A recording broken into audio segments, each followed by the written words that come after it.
శ్రీమహాగణాధిపతయే నమః. సదాశివసమారంభాం శంకరాచార్యమధ్యమాం అస్మదాచార్యపర్యంతాం వందే గురుపరంపరాం. శ్రీమాత్రే నమః.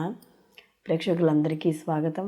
7/1/2024 నుండి 13/1/2024 వరకు గల వార ఫలితాలని నవగ్రహ సంచారాలను అనుసరించి ద్వాదశ రాశుల వారికి ఏ విధంగా ఉంటుంది అనే విషయాన్ని తెలుసుకునే ముందుగా గ్రహస్థితి కానీ చూసుకుంటే, మేషరాశిలో గురువు యొక్క సంచారము, అలాగే కన్యారాశిలో కేతు యొక్క సంచారము, వృశ్చికంలో శుక్రుడు, అలాగే బుధుడు, అలాగే 8వ తారీఖున వెంటనే బుధుడు కూడా వెళ్ళి ధనుస్సు రాశిలోకి మార్పు చెందడం అనేది జరుగుతోంది. అలాగే ధనుస్సులో రవి కుజుల యొక్క సంచారము, మనకి శని భగవానుడు వచ్చి కుంభంలో స్వక్షేత్రంలో మూల త్రికోణ స్థానంలో ఆయన సంచారం చేయడం, రాహు వచ్చి మీనంలో సంచారం చేస్తున్నారు. అయితే ఈ వారం అంతా కూడా చంద్రుడు మనకి తుల, వృశ్చిక, ధనస్సు రాశుల్లోనూ, అలాగే మరియు ఈయన వారాంతానికి ఈయన మకరంలో సంచారం చేయడం అనేది జరుగుతుంది. కాబట్టి ఈ యొక్క నవగ్రహ సంచారాలను అనుసరించి ద్వాదశ రాశుల వారికి ఏ విధంగా ఉంటుందనే విషయాన్ని తెలుసుకుందాం.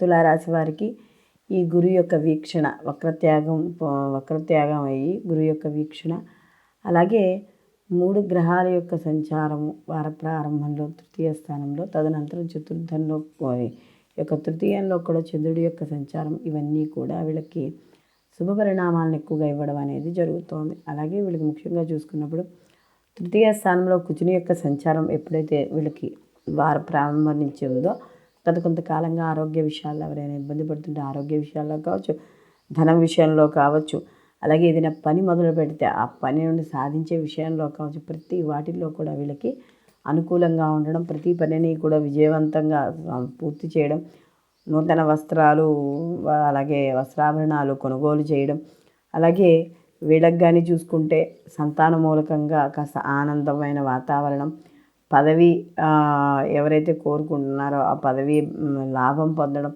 లేదా ఆ పదవికి సంబంధించిన ఒక శుభవార్తలు వినడం, ఇలాంటివన్నీ కూడా ఈ యొక్క తులారాశి వాళ్ళకి చోటు చేసుకోవడం, ప్రైవేట్ రంగాల్లో ఎవరైతే పనిచేస్తున్నారో వాళ్ళకి అనుకూలంగా ఉండడం, పై అధికారుల యొక్క ఉన్నతిని పొందడం, విద్యార్థులకు కూడా అనుకూలంగా ఉండడం అనేది జరుగుతుంది. అలాగే ఎప్పుడైతే ఇక్కడ బుధుడు కూడా తృతీయ స్థానంలో ఉన్నాడో కాస్త చంచలమైన బుద్ధి మాత్రం ఇక్కడ ఏర్పడడం అనేది జరుగుతుంది. అదొక్కటే తప్ప మిగిలిన అన్ని విషయాల్లోనూ కూడా ఈ యొక్క రాశి వాళ్ళకి, ఈ యొక్క తులారాశి వాళ్ళకి అనుకూలమైన ఫలితాలు ఎక్కువగా గోచరించడం అనేది జరుగుతోంది.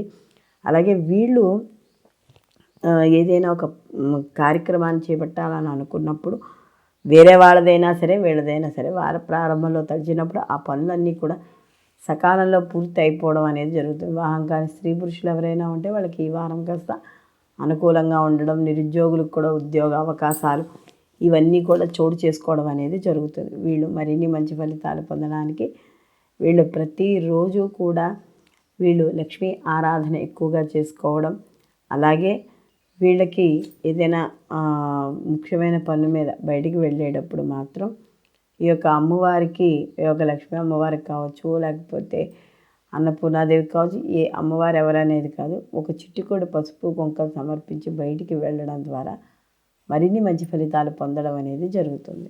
అయితే మనం ప్రతిసారి చెప్పుకుంటున్నదే, మనం ఈ వార ఫలితాలు అనేవి గోచార ఫలితాలు. ఈ గోచార ఫలితాలు 30% మనకి ప్రభావాన్ని చూపించడం అనేది జరుగుతుంది. అలాగే ఈ గోచార ఫలితాలతో పాటు తప్పనిసరిగా జన్మ జాతకాలు మాత్రం పరిశీలనలోకి తీసుకోవాలి.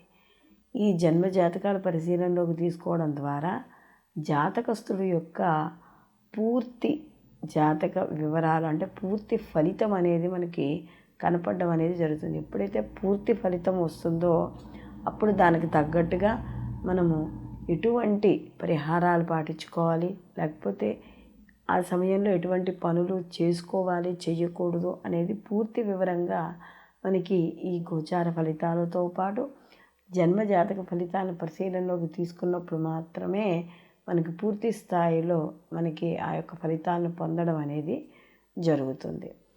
సర్వే జన సుఖినో భవంతు, లోకా సంస్థ సుఖినో భవంతు.